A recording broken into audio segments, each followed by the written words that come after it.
hi, hello, and welcome back to the channel, or if you are new here, welcome to the channel. My name is SJ. I'm an adult doll collector who just wants to talk about dolls, as you can see from my background. But I've been sick for the past week with a very bad upper respiratory infection, so I haven't really felt like posting or filming or any of that. But I was doing research with G on a new cozy doll chat video, and it is on the topic of the Barbie doll line, Generation Girl. Does anybody know what that line is? Because every time I talk to like another doll collector, they're like, I don't know that line. Never heard of that line. What? I was so obsessed with that line, and you know, one day it was on the shelf and then the next it was gone, and I, you know, my little kid self, I was like, what, 10? I didn't know what happened. So within doing this research, I did learn what happened, and it's actually kind of sad. But that's what we're going to be talking about today. So let's get into it. So in the late 90s, Mattel was having a little bit of trouble in changing with the times. Barbie was mainly geared towards tween and teen audiences, but Mattel was noticing that that audience was moving away, and there was also controversy around Barbie. I mean, when is there not controversy around Barbie? But it was mainly due to her body was just too unrealistic, all of that. Y'all, it's a doll, okay? It's a doll. Well, Mattel went ahead and released this magazine. I don't know if they still do this, but I know back in the day, Mattel would release a magazine that would showcase all of their up-and-coming dolls and doll lines and all of that. And to address the issue with Barbie being unrealistic, and to try and get back the tween and teen audience, Mattel showcased this line called Really Rad Barbie and Friends. This line basically revolved around 4 diverse characters, and they were dressed in fashions that you would kind of see if you would go to the mall back in the late 90s. You would probably find them on mall racks. They kind of had toned down makeup, and they were created with a smaller waist, a smaller chest, and flat feet, because the pointed foot was too unrealistic. So they came out with a flat foot. But the line never even made it to store shelves. It was just canceled. Just canceled. At International High School, USA, 6 best friends met the very first day. Generation Girl! See what I did there? I quoted the commercial because I was that obsessed. In 1999, Mattel released Generation Girl. This line was basically their way of trying to get back that tween and teen audience that they were losing. And with this line, not only was it going to be kind of like revolving around fashions, but it was going to be teaching tweens and teens about globalization, culture, and technology. The Generation Girl line also introduced an entirely new face sculpt for Barbie, and that face sculpt was actually used in later versions of Barbie dolls. So the reason they did an entirely new face sculpt for Barbie is because this line was predominantly taking place in high school. They kind of had to make Barbie look a little younger than, I guess, what her older dolls look like. So this Generation Girl line pretty much revolved around 6 diverse friends who attended a school in New York City called International High School. And the line included dolls, room sets, fashion packs, books, a CD-ROM, game, and a school playset. So we're going to talk about the books and the website real quick because there isn't too much to cover on that aspect. So as far as the books go, there were 12 books that were written to serve as like a tie-in to the doll line.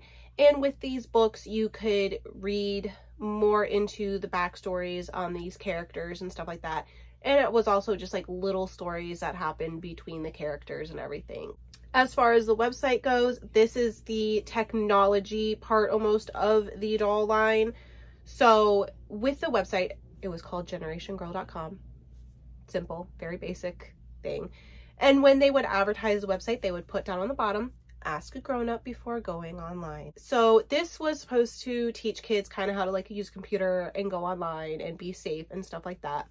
With the website, you could read little blurbs about the characters. If you didn't read the books, you could read almost the same stuff online.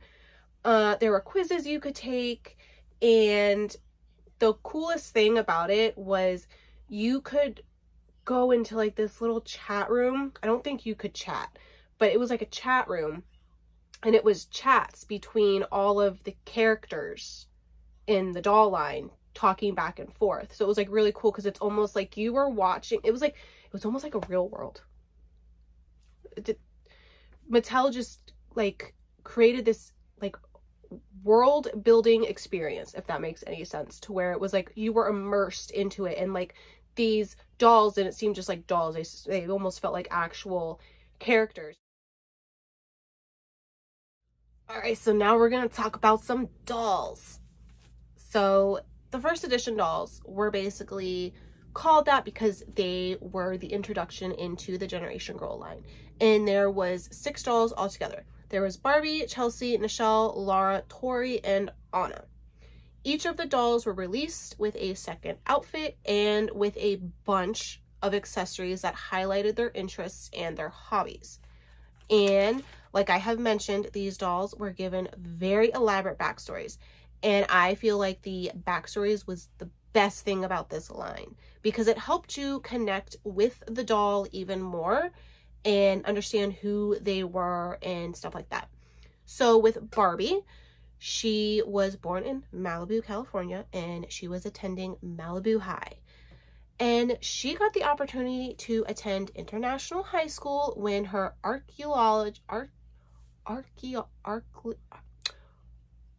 her parents had to go to China to go on a dig. I sound like Nemo trying to say anemone. Her parents did the stuff where you go and you unearth ancient artifacts. I can't say the word. As you can see, I'm struggling. So she ended up going to New York City to go live with some family friends, and therefore she ended up attending International High. Barbie's interests were film and photography. So her doll came with like a camera and the movie clapboard, you know, that little thing, take one. And her first edition doll came with a tattoo on her ankle, like a little heart tattoo on her ankle. Obviously, it was met with backlash, and Mattel had to pull the dolls from the shelf and re-release her doll without the tattoo. Then we have Chelsea Peterson. So Chelsea got her opportunity to attend International High when her general father was transferred. By the way, she was born in London. Yeah, so she ended up attending International High when her father was transferred, and her interests and hobbies were basically anything to do with music, especially the guitar. So her first edition doll was released with a nose stud, nose piercing. Again, it was met with backlash, and they had to pull it from the shelves and re-release the doll without a nose piercing. Then we have Nichelle Williams, and she was born and raised in New York City. That's how she attended International High. Born and raised in New York City. Her interests and hobbies were basically makeup and modeling. And she was very serious about her modeling and would actually leave 2 hours earlier before any other student in the school to go on her modeling gig. Then we have Laura Morali Strauss. Hope I'm saying that right. So Laura was born in Paris, France, but lived in Milan, Italy, and Munich, Germany. She got the opportunity to attend International High School when her father took a job at New York University as a professor. Sadly, after moving to New York, her parents filed for separation, and each of them got a separate apartment in the funky district of Soho, and Laura went ahead and divided her time between the both of them. Her interests and hobbies were painting and sculpting. Basically anything that had to do with art, she was all for it. Then we have Victoria Tori Burns. So Victoria, or Tori, was born in Sydney, Australia. She got her opportunity to attend International High because her parents sent her to go live with her aunt in New York because they felt it would calm her. She was too much of a daredevil. She needed a change of scenery. She needed to move to just calm herself. Her interests and hobbies are basically anything extreme. Inline skating, snowboarding, skateboarding, rock climbing. She's all for it. Her first edition dolls were actually released with one piercing in one ear and then 4 in the other. And that was met with backlash. So they had to re-release her doll without all of the multiple piercings. Yeah. Then we have Anna Suarez. So Anna's story kind of differs between the box and the website and the books. So the box and the website states that she was born in Mexico City, Mexico. However, the books state she was born and raised in New York City and knows the city better than anybody else. She loves anything to do with swimming and anything to do with running. She is very much the athlete of the whole friend group. All of the dolls also came with like a little mini magazine called Generation Beat. This magazine was basically the school version of their magazine or newsletter.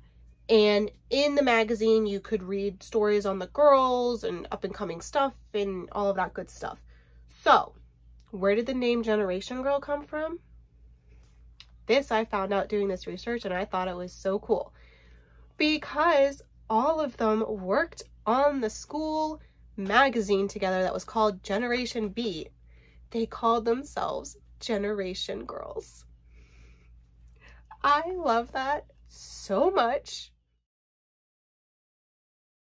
Later on in 1999, Mattel also released a CD-ROM game, or a computer game. And it was called Generation Girl Gotta Groove.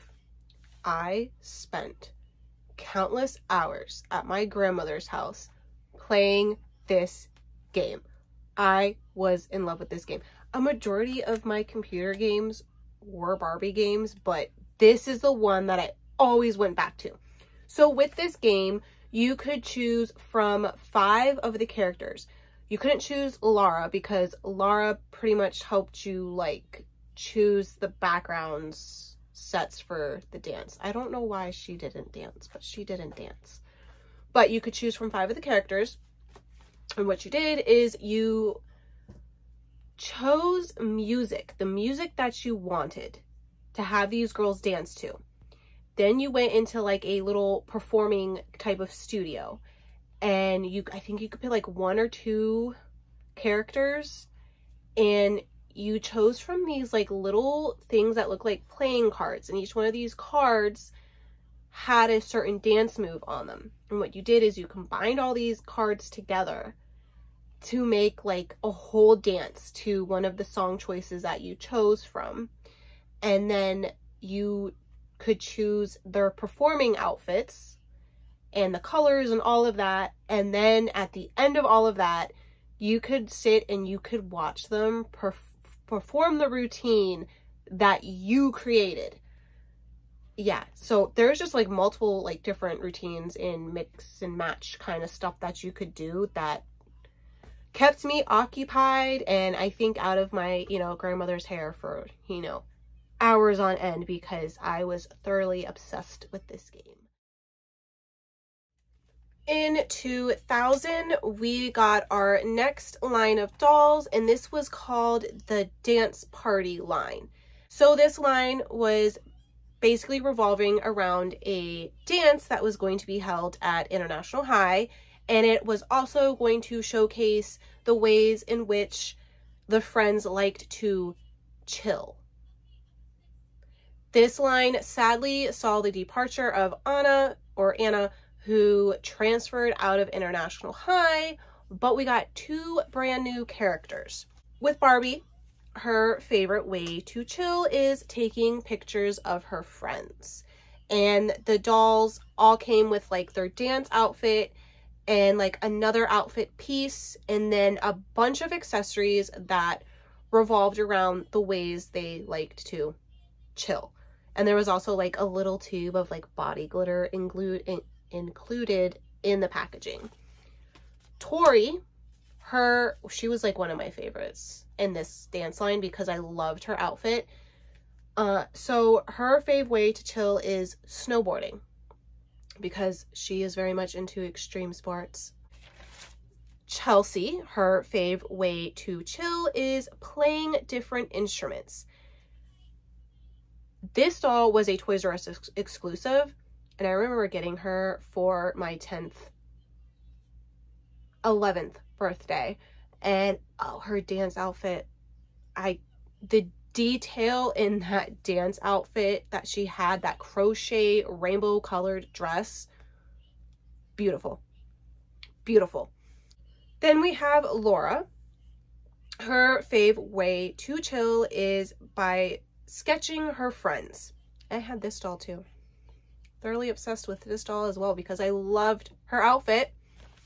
I also loved that she came with a fabric pillow. Fabric, not plastic, fabric. And then we have Nichelle, and her fave way to chill is painting her nails or giving her friends makeovers. And to showcase this, her doll came with a vanity, a pink vanity. Looking back at these dolls and the detail in their outfits and the accessories they came with, it's sad because I feel like Mattel is never gonna get back to that point.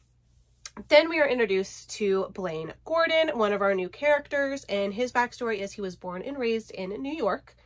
His parents are divorced, and he primarily lives with his mom and his little brother.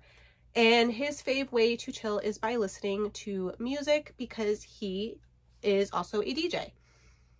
Then we are introduced to our other new character, who is Mari. So Mari was born and raised in Tokyo and got the opportunity to go to International High when her father, who is an executive of a large electronics company, is transferred to New York. So the way Mari came packaged, it was almost like she was supposed to be released with the first line of the dolls, where we were introduced to the dolls and their favorite hobbies and interests, because she does not come in like a dance outfit where Blaine came in one, but Mari does not. Instead, her doll is basically showcasing her favorite interests and hobbies. The last and final line that we got of the Generation Girl series was the My Room line. So with the My Room line, it showcased the girls' or guys too, because Blaine was included, showcased their rooms and was filled with all of their interests. So this line saw the reintroduction of Anna, because she transferred back, but it saw the departure of Chelsea because she transferred out to move with her family to Hong Kong. Now, with the My Room line, they came packaged in a basic box. And what it was is the box itself actually folded out into the room playset. Think like the old LOL OMG dolls, like before they minimized the packaging and you would open it, it'd be like a dressing room and all of this and stuff like that. That's almost what this was like. So each room, like I said, came with a doll and came with like little accessory pieces and stuff like that that pertain to the doll's interests. These dolls did not come with a second outfit because around this time too, Mattel released fashion packs that pertained to one of the dolls. At this point, it is now 2001, and Mattel is still seeing a decrease in the tween and teen audience. And I believe around this time too, you know, Bratz was introduced into the doll world and people were going crazy over Bratz. But it seemed like the hopes that Mattel had for Generation Girl, just it was not making the impact that they had wanted it to. And then 9/11 happened. I don't think I need to explain what 9/11 was. I think we all pretty much know what happened and all of that.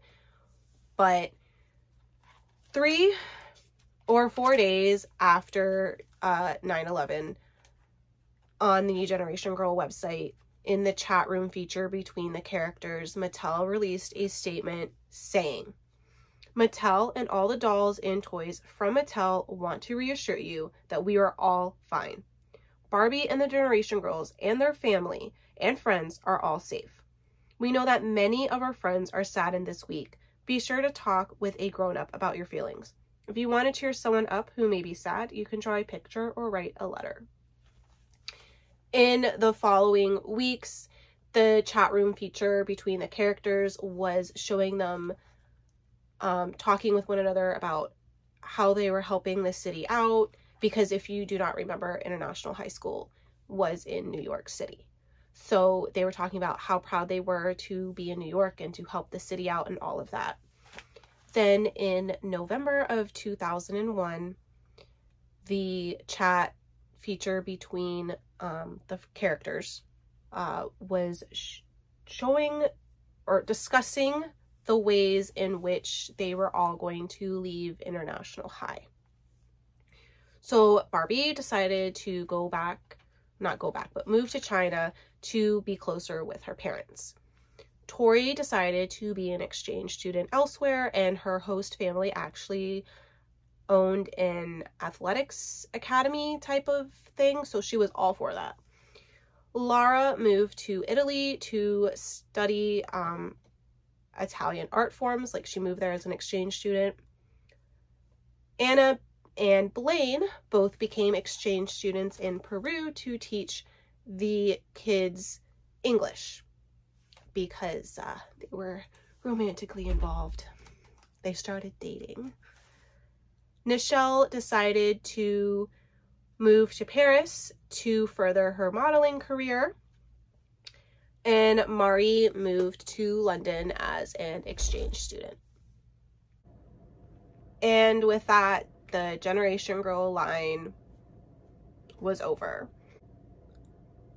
You can chalk up the line ending due to a decrease in sales and the introduction of brats on the store shelves, and Mattel needing something to compete with brats, which that's when my scene came out.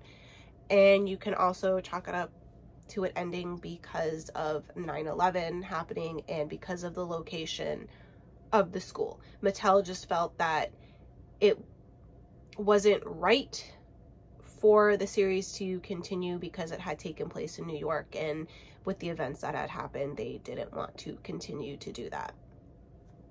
So with that, the line ended, and at least they gave us some sort of closure with the line by addressing stuff like that on the website and showing the girls still talking and interacting with one another. And before the website's not up anymore, but before the website was closed down, it did show Generation Girl picture of all of the girls, and it said the Generation Girls are off on their next big adventure. I just felt that Generation Girl was such an amazing line. Just the personality development and the world building that Mattel did with this line, you didn't see that really in any of the Barbie lines, and sadly we don't really see it now. So what I feel is I think Generation Girl should come back.